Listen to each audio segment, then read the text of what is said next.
Welcome to the SmartTechCheck Podcast, hosted by Mark Vina, your home for candid, insightful, and provocative conversations about the smart home automation, security, smartphones, PC and console gaming, and much more. Hi, everyone. My name is Mark Vina, host of the SmartTechCheck Podcast. Today is Tuesday, December 7th, 2021. Today is the 80th anniversary of Pearl Harbor, so we obviously want to give our due respects to those folks who gave their lives in the defense of American liberty. But and I have two other guys who I'd like to talk about American liberty on a variety of different levels. And that is, I love that segue. You like that segue? I had to figure out. That was kind of forced. You know what? Whatever happened, whatever works, on a Tuesday afternoon. But on the podcast with me is my usual duo of tech journalists. That's Rob Peguero, who writes frequently on tech policy for Wirecutter, PC Magazine, and USA Today. Stuart Walpin, who scribes for Twice, US News, and Investopedia. And not on the call today because he's got a conflict with John Quain, who writes for the New York Times, Smart Cities, and Tom's Guide. But guys, welcome to the podcast on a Tuesday afternoon. How are you? Glorious. Rob, how was your trip to, we're going to talk about a Qualcomm specific topic. Yes. How was your return from you had a long trip, Hawaii to Washington? Yes, I spent a lot of time in airplanes the last week. It was great. I learned a lot. Came home with this nice tiki mug. Sorry, there's nothing in it right now. Yeah, lots of stuff to talk about from that. You know what's going to be interesting about that? I bet that tiki mud is not going to influence in any way, shape, or form whatever opinion you have on that, what you're going to talk about that's Qualcomm related. Right? No, honestly, the build quality is not the best. It's gotten a few chips on the base, so I don't know. Yeah, we'll see. How much did you pay for it? No comment. I'm sure in his next column, Stuart closure that he got this freebie at the Qualcomm event. Am I correct, Rob? That, a couple of tote bags, a T-shirt. Basically, whenever I can actually have a meetup with readers again, I've got a lot of free crap to give away to these folks. I'm sure Qualcomm But don't ask me when that will be. I keep having computer user groups say, we're going to have to do it by Zoom this time again. Oh, I'm still a little bit nervous about CES, but that's another topic. I'm getting heebie-jeebie feedback from different companies whether they're really going to be there or not. So that's for another podcast. But let's bring up I want to tee up today, and that is, Stuart, you brought this one up, and everybody's kind of talking about this Disney Plus documentary, The Beatles. It certainly got a lot of attention, and they haven't done one on Barry Manilow, but I'm waiting for that to happen. I'm almost saying that half in jest, but it's obviously a very popular piece of content that a lot of folks are watching. But you brought up the topic of whether they kind of, and I'm using the phrase very delicately, did they screw up the documentary in terms of the way it was presented, in terms of the way they executed? So let's talk a little bit about that. Let me get your perspective on that. Well, I'm dying to know what kind of viewership it had and what kind of subscriber growth they got out of it. But my great fear, and strictly from a business point of view, not from the fact that I love the document, I'm already watching it my second time, is that whether or not they screwed up in the presentation of it. Now, I have always, and has expressed here, being a big fan of releasing all the episodes of a series at one time so I could decide when to watch them.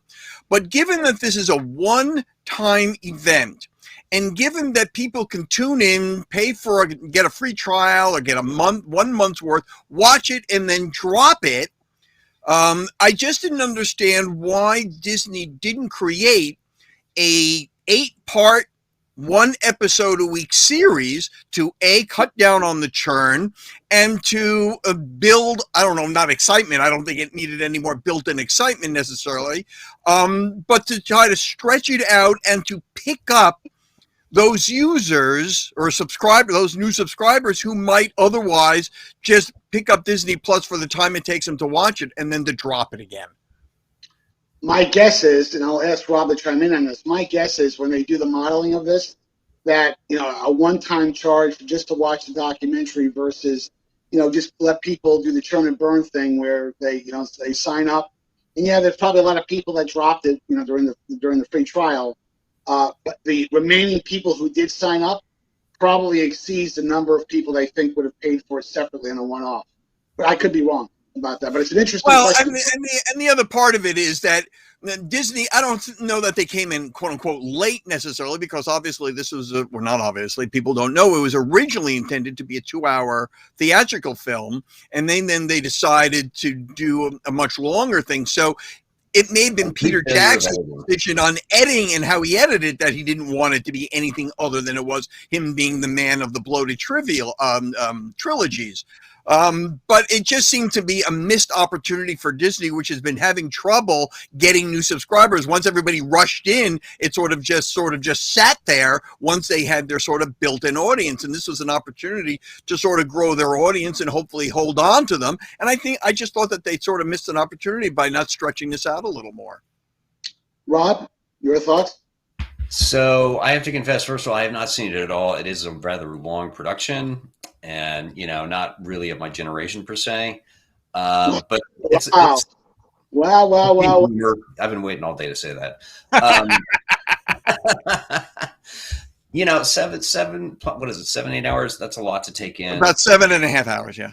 Yes, even by Peter Jackson standards. I will say, if Disney Plus is smart, shouldn't they be dropping a new the next season of The Mandalorian just in time to catch the people who signed up to watch the Beatles and therefore start that treadmill?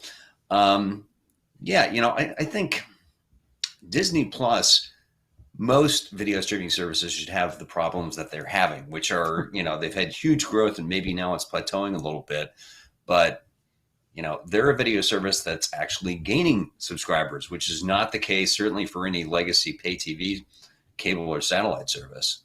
And even a lot of multi-channel services, they're just stuck on the treadmill of rate hikes because the cost of other people's content keeps going up. Disney Plus doesn't have that problem.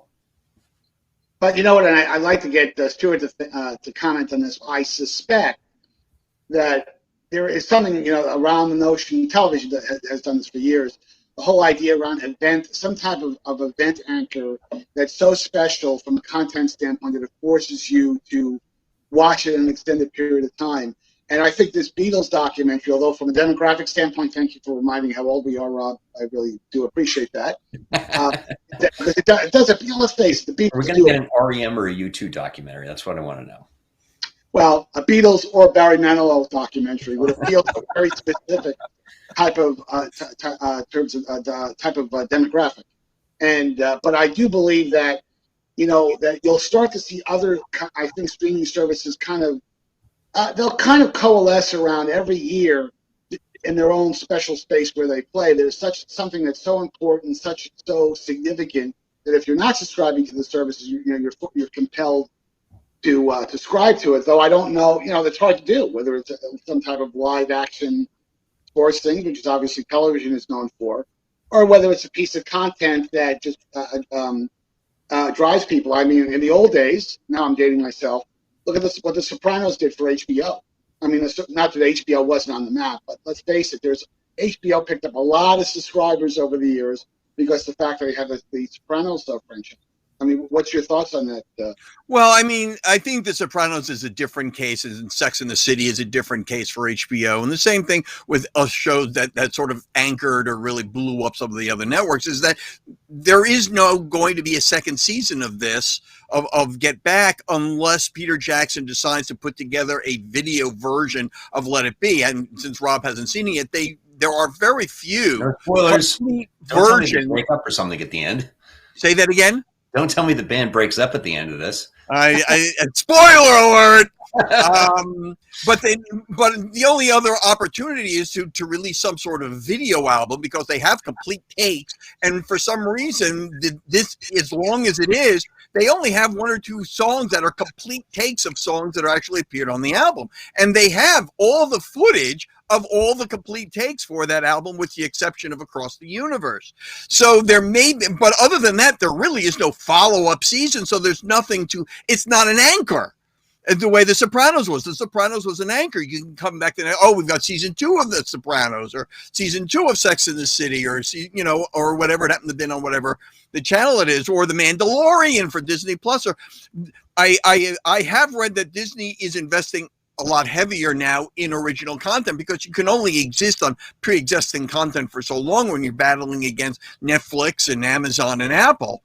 But I don't think that Get Back is an anchor the way that The Sopranos was for HBO, simply because there's no second season.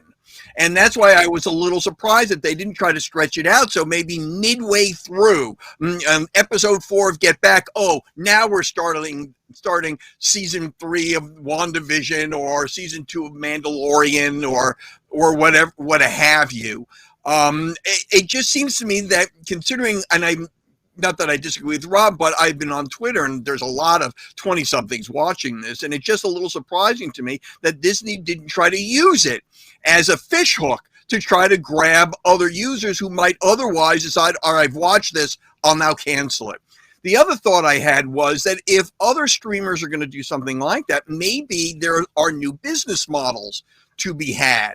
Since this is a one-off event and people don't want to subscribe, maybe some of these streaming channels create a one-time pay-per-view kind of thing. Sign into Disney Plus. We will let you watch this thing and one thing only, and you pay us, not an exorbitant fee, but a higher than a simply monthly fee. So if you want to watch this and this is all you want to watch, $19.95, or what, it's still cheaper than a movie.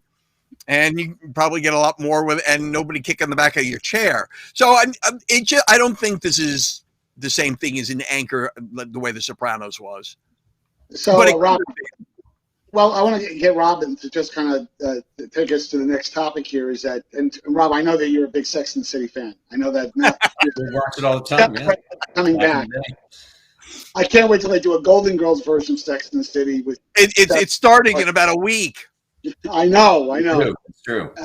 And it was a sensation. I remember, 20 years ago, there was a certain demographic that could not be away from the TV. I think it was on Sunday nights, if I recall. But Rob, do you think that this documentary and all the excitement is created, do you think it will be a boost for all streaming services like maybe No, because it is a one-time thing. You want things to keep people coming back. I think when an early history of Disney Plus is written, it will be things like The Mandalorian, which actually stuck to a traditional broadcast model. Oh, it's Friday, we can watch the next episode, and that it gets habitual viewing, which is kind of hard to do in a streaming era. And to the extent, and obviously they're now going to strip mine every possible vein of content you can get in the Star Wars universe. I can't even keep track of how many spin-off series they're working on. And of course, they have so many other properties they can, my brother has got me into watching Hawkeye. So that's a good one there as well, if you're into the MCU. So yeah, one-off things, they can get a lot of conversation, drive a lot of interest, but in terms of what gets people to sign up and put that icon on the first home screen of their phone or tablet, it's not something you watch once and then you're presumably done with, although maybe it merits repeated viewing, but things that keep you coming back week after week. Well, I'll also be waiting for the maybe we'll get Stephen Sondheim documentary. I would probably watch that, since the man. Our friend David Pogue, I'm sure he would be happy to contribute to that. He wrote a very beautiful tribute to his friend But what a great sense of humor Sondheim had. Did Pogue know Sondheim? Yeah, they collaborate on a lot of stuff. I didn't actually know this until seeing his Facebook post, and I guess he wrote up a version of that. Well, I did not know that. I did not know that. Man of many talents. He was. And I'm just going to say this because I heard this the other day.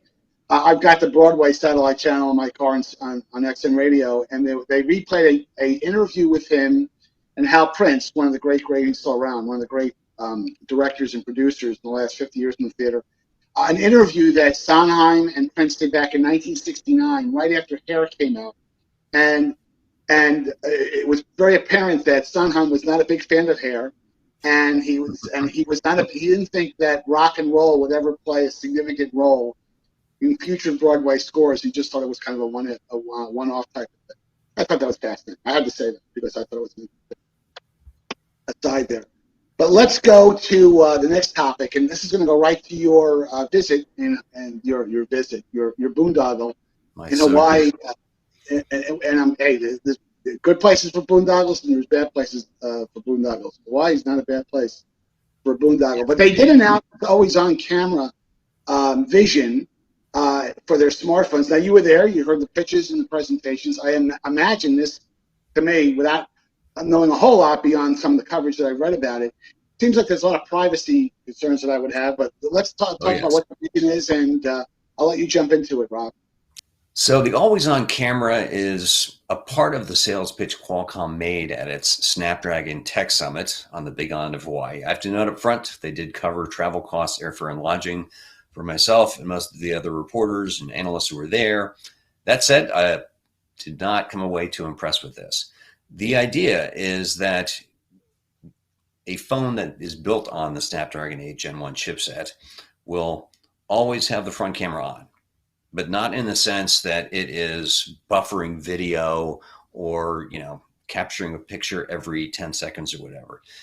In the sense that this lockdown secure enclave called the Qualcomm Sensing Hub will be checking the camera just to see if it detects a face. And what could it do with that information? If it sees that, your face is in front of the phone, the example they gave was if you're working on a recipe and you don't want to actually touch the phone because your hands are full of flour or butter or oil or whatever, it'll just stay unlocked for you, which is something Samsung did years ago. They had Smart Stay, if any of y'all remember that. Another scenario they outlined is if it detects a face appearing over your head, like in the background. Oh, somebody's trying to shoulder surf, let's blank the screen. The third one they outlined was if it sees a face alongside you, either you've grown a second head or you're trying to show what's on your phone to somebody else, so it'll just suppress the notifications. And, I sort of get what they're trying to do, but this seems like an overreach for such a limited number of scenarios. And they did try to make it very plain how limited this is. They said the sensing hub doesn't have any real memory, so it can't store anything. So while it may be a lidless eye, it's also one with no memory attached, no recollection at all. They didn't share until afterwards, after the story ran in Fast Company, that, this is also only a 640 by 480 picture. Another thing they haven't really done, I did not actually see this demoed, which was weird. They did a version of this for laptops that I got to see later on where I could see that this was just showing like a silhouette. But in general, and the other point two different analysts made to me separately, Ross Rubin and Carolina Milanesi, was that always on camera isn't even the most accurate name. Carolina suggested always ready, and Ross suggested, I think, always active, which at least suggests that, it's looking out for you rather than it's always looking at you. And all this said, we may never actually see it. This is going to be up to the phone vendors to decide, do they want to include this? If they do, is it on by default? If it's on by default, what sort of, out of the box experience greets the customer to say, do you want to use this feature? Right. And overall reaction is, no thanks. My reaction to it, just based on what I've read so far and your characterization of it, kind of sounds like a trial balloon. Maybe Qualcomm was trying to, hey, let's see if this sticks. Let's get the reaction of some reporters and analysts at the event, which sounds like it was not exactly full-throated optimism. But I don't know. I'm not going to say the trial balloon was, you could say, a Led Zeppelin, but part of me wonders, I would love to see if they had any notes from the meetings where somebody said, what if we could keep the front camera always on? Imagine, I'm just spitballing here. What could we do with that? Because those, I think most people would probably say, I can just deal with the fact that, yes, I have to unlock my phone in the middle of cooking, or, somebody might see that, I'm watching these three dorks talk about technology on this podcast, and I'm watching it in the middle of the airport, and everyone now knows my bad taste in video podcasts. Most people, I don't think, are seeing those as problems that need to be solved before, all the other everyday annoyances we have with our phones. So what's your thoughts, Chris? This kind of sounds like a problem. It looks like a technology looking for a problem to solve. My point of view on this is almost syntactical. This is possibly the worst or the most stupidest self-goal in terms of terminology I've run across since defund the police. This is just such a stupid name. As soon as you say always on camera, where did you think people's minds were going to go? Number one. Number two, even if that's what it is, it's a face sensor. There's one on the iPhone. I pick up the iPhone or any of these phones, it does Face ID. I don't think of it being always on or not. I look at the phone, it knows it's me. Why did they? And the fact that the VP kept saying always on camera, that's not what it is. When you say your camera is on, the implication is it's recording. And that's not what this does. And how Qualcomm stuck its head up its tech balloon behind and started calling it an always on camera just knocked me out once I read it was, because the first stories are, oh, this is a horrible thing, the camera's always, do I want to be recorded? That's not anything what this is, and this is all Qualcomm's fault for calling it an always on camera, which is what it is not. It's a face sensor. That's it. It's an advanced sensor with some advanced AI. And if they had stuck with that, we wouldn't even be having this conversation.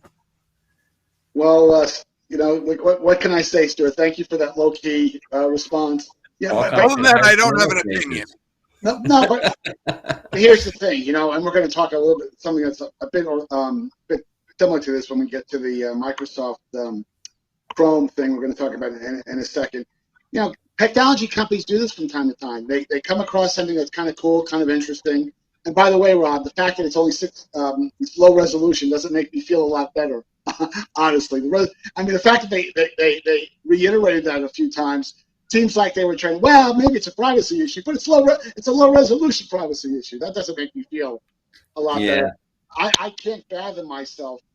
Did people laugh when they hear that? When it was being presented, were people chuckling, saying, you got to be kidding me?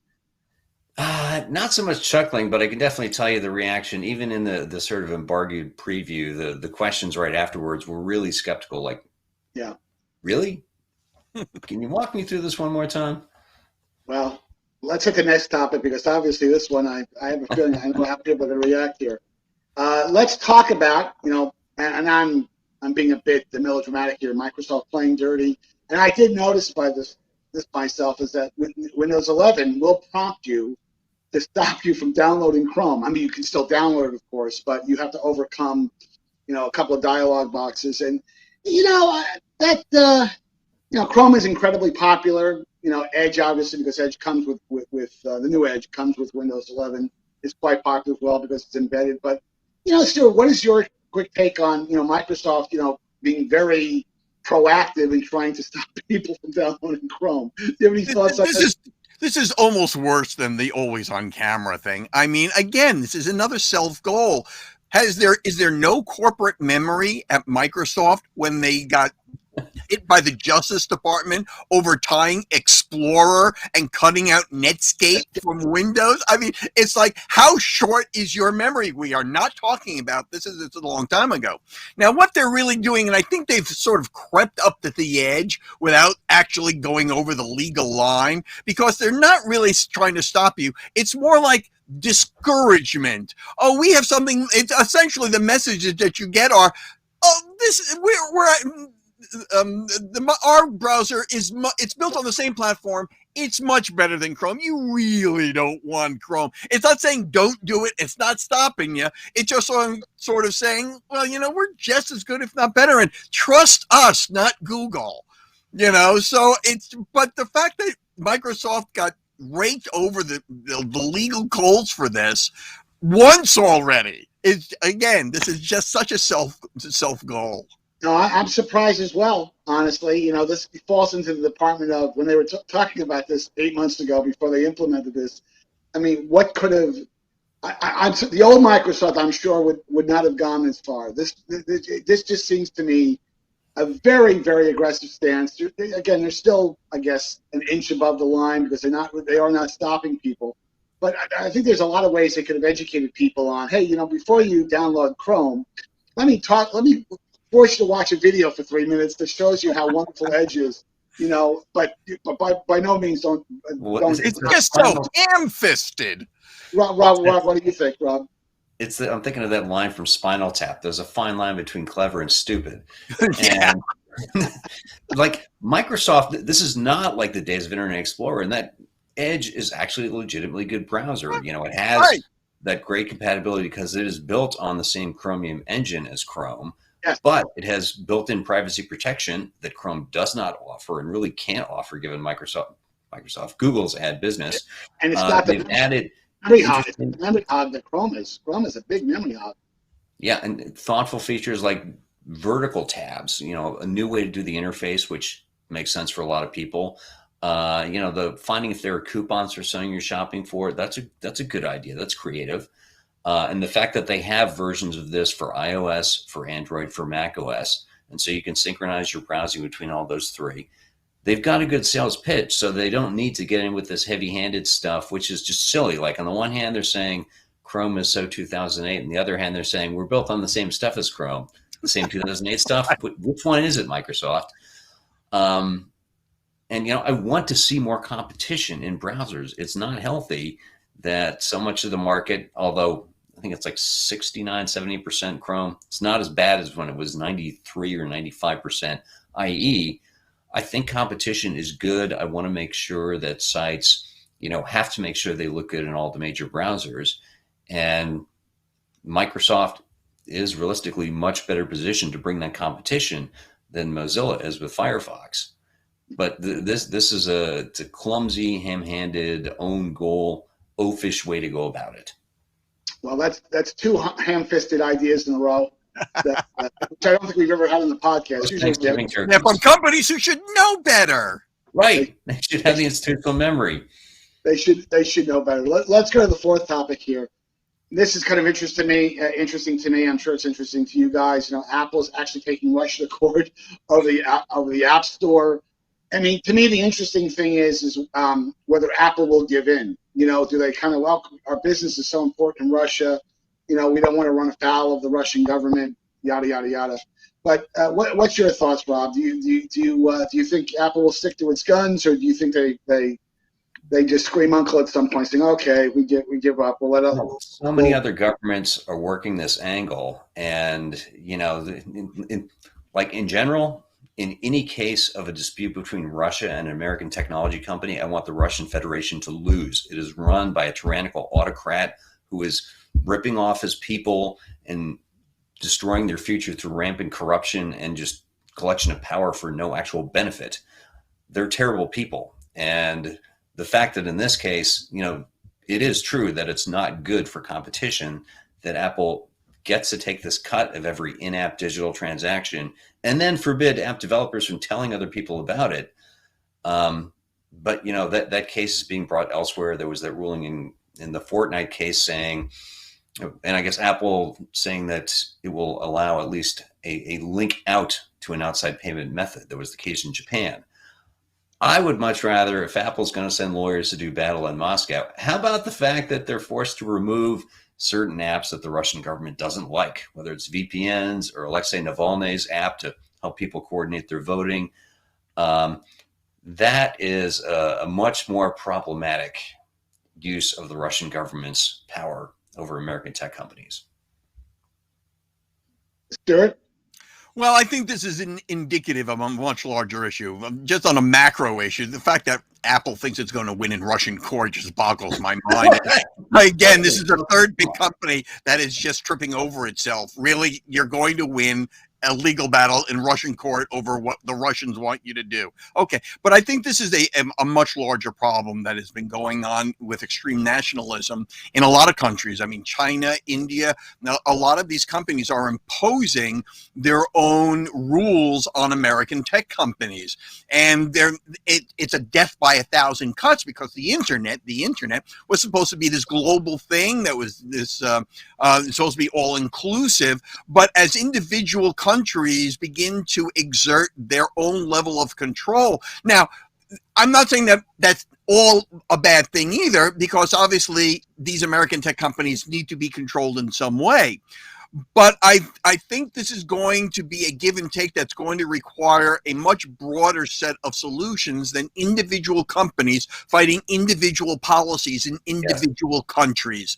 And I think that the tech companies or the UN or UCAN or somebody is going to have to step in and set the rules of the operating road, that governments cannot come in and cut off the internet just because they feel like it. I don't know what the solution is, but I think this is just one part of a much larger issue that's growing larger and larger because as more tech companies begin to fall into place with whatever local dictatorship happens to be in place, it's going to empower more pettier dictators to try to do the same thing. And that way lies madness. And so I think this is a growing problem that I don't think the tech community has gotten anywhere near their heads around. Yeah, just to kind of wrap a bow on this, what scares me is, I agree with what both of you guys are saying, but what scares me is that if Apple gives in for whatever reason, they decided, and it obviously would be driven by purely business motivations. We don't want to walk away from the Russian market. If they give in on this, and by the way, I don't have a lot of compassion for Apple because I do think competition, to Rob's point, is a good thing, and having alternative ways to pay something is not anti-competitive in my view. But we are talking about the Russian government, and if they give in if Apple gives in to Russia, what happens when Russia takes a similar type of approach to what they've done in China, which Apple has to hand over certain amounts of confidential information based on the App Store, based on who they're doing business with, et cetera, all the issues that American companies face when they're operating in China. That could happen, and I just don't think that would be a healthy thing for the marketplace. Rob, I'll let you kind of sum this whole thing up. Yeah, it is a collective action problem because, Google has done some of the same things. They also got Alexei Navalny's app out of the Play Store. They are similarly exposed, and Russia likes having that influence. They've just passed a regulation requiring companies over a certain size, foreign companies, to establish a presence, i.e., put some hostages where you can find them, and other countries are going to want to run that playbook. And Russia, at least, unfortunately, they are a large market. If Kazakhstan wants to pull this nonsense, much easier for Google and Apple to say whatever goodbye is in Kazakh and just leave. Harder to do that for one of the largest countries in the world and one of the biggest markets, despite the Putin regime's efforts to impoverish it. Yeah, but again, and I agree with all that. I just think at the end of the day, since I have worked for some large companies, is that this is why you pay the CEOs the big money to make those type of leadership decisions. If it was all easy and just given to business business incentives, well, you can just put a computer in an office and let them make the decisions. These are the kind of decisions that it really requires moral leadership at the executive level. And I'm just thinking down the road, if Apple gives in on this, what happens, what's round two, in terms of what's Russia's next level of request regarding privacy, regarding information they have to share, et cetera, et cetera. But guys, listen, thank you for taking the time to join me for today's podcast. For our viewing and listening audience, please make sure that you hit the like and subscribe buttons at the end of today's podcast. And please don't forget to follow me on Twitter at Mark Vina Tech Guy. And until next time, have a great week. Thanks, guys.